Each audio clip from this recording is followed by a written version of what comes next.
Welcome back to a day in the life of a garden here at Brucemore.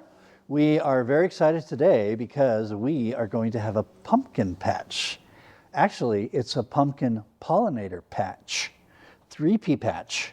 And we have the great help from the Cedar Rapids Bank Trust. They sent out some employees to help us plant our pumpkin and pollinator patch. We've got pollinators, we've got one variety of pumpkins, but probably about 5 varieties of pollinators. We're using it in the what used to be formerly called the cutting garden, which was where Mrs. Douglas would have a cutting garden for cut flowers to bring into the house, because we wouldn't want to take the flowers out of the garden because we want people to enjoy them in the garden. But we would have a special area just for cutting.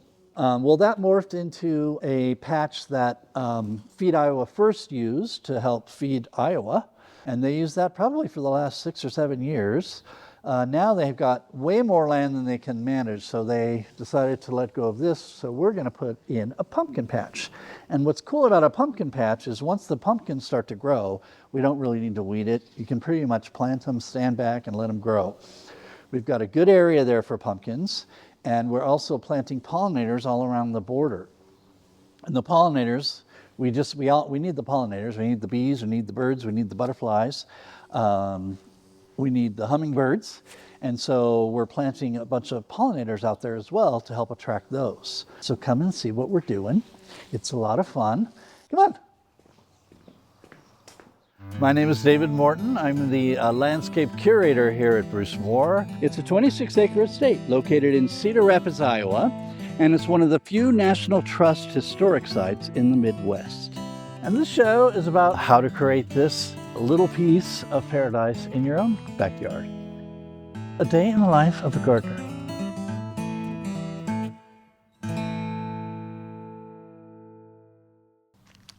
For the pumpkins, the last time I planted pumpkins, I did a variety. I did about 3 different varieties, but I wasn't sure I was going to be doing a pumpkin patch this year, so I didn't really buy the variety. I just bought the one pumpkin. It's called a jack-o'-lantern. Can you read it through the mud? And it's just your standard jack-o'-lantern pumpkin. Nice little round orange thing that we're hoping to use to decorate the property. Hopefully the duplex will be done by then, but we just put them around the property just for fun. And then if I feel like it, I'll let some of the staff take some, but they have to be nice to me. So this is the pumpkin patch, and we've chosen this spot because it's full sun. It gets really hot down here. The weeds grow like crazy, but when you put pumpkins in here, the pumpkins tend to cover it up so you don't have to weed it. You can pretty much plant them, walk away. We like that. Plus, we'll have pumpkins in the fall. Now, what we first did was tilled the whole ground. Greg tilled it all for me. Sprayed the weeds, tilled it, waited, saw some weeds come up, sprayed them again, tilled it, and now we're planting. And we've got some wonderful volunteers from CRBT out here helping us.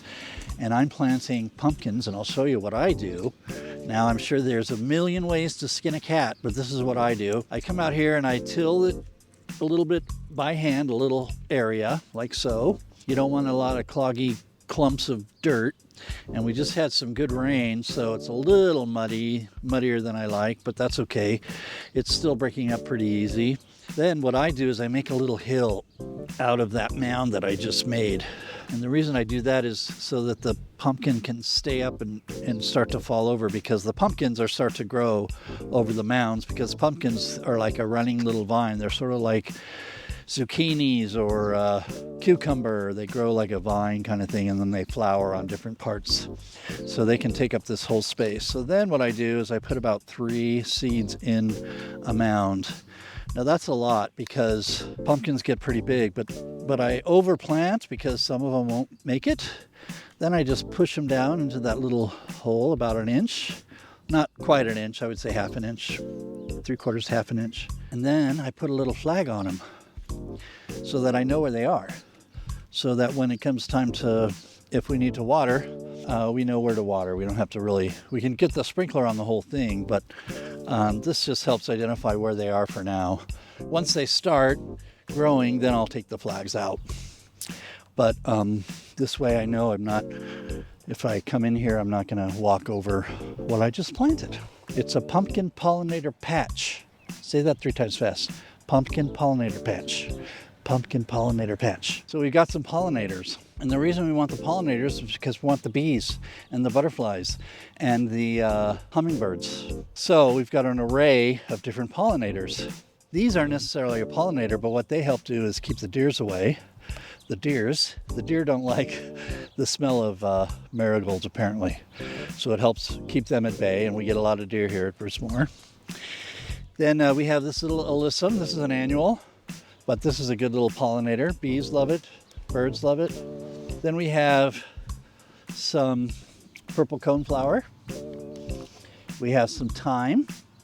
Now the thyme is going to creep around, so we've kind of put the thyme towards the edge. We have some Anise, hyssop, which have a purple flower on there, and the bees love them. We started all of these from seed. Then we have some yarrow, which is another good pollinator, as well as some monarda or bee balm.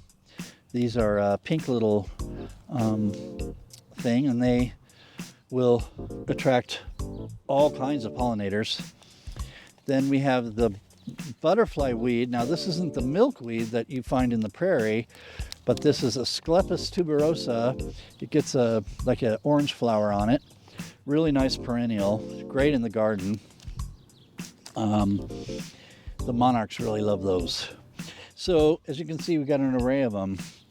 And what I'm having the volunteers do is plant them in the corners right now, and then we're going to plant them all along the border probably. You can kind of see, like what Meg did, Megan over there is doing, is we're sort of planting them in an array. Like you don't want just a row of one thing, so we're kind of mixing them up, mixing and matching. Since this is the pumpkin patch, I don't think we're as critical about where we plant things, because we just want it to be fun and fill in. So that's what we're doing today, having some fun. So that was the story of the pumpkin patch. Want to give a special shout out and thank you to the Cedar Rapids Bank Trust volunteers that came out today on this kind of cold and cloudy day to help me plant the pumpkin patch. If you have anything else you want to know about pumpkins or anything, leave us in the comments. Like and subscribe, that really helps us out. So we'll see you next time on A Day in the Life of a Gardener. Remember, every garden counts, including this one. We hope you enjoyed it, and if you want to see more, hit the like button, the notification bell, and subscribe to the channel.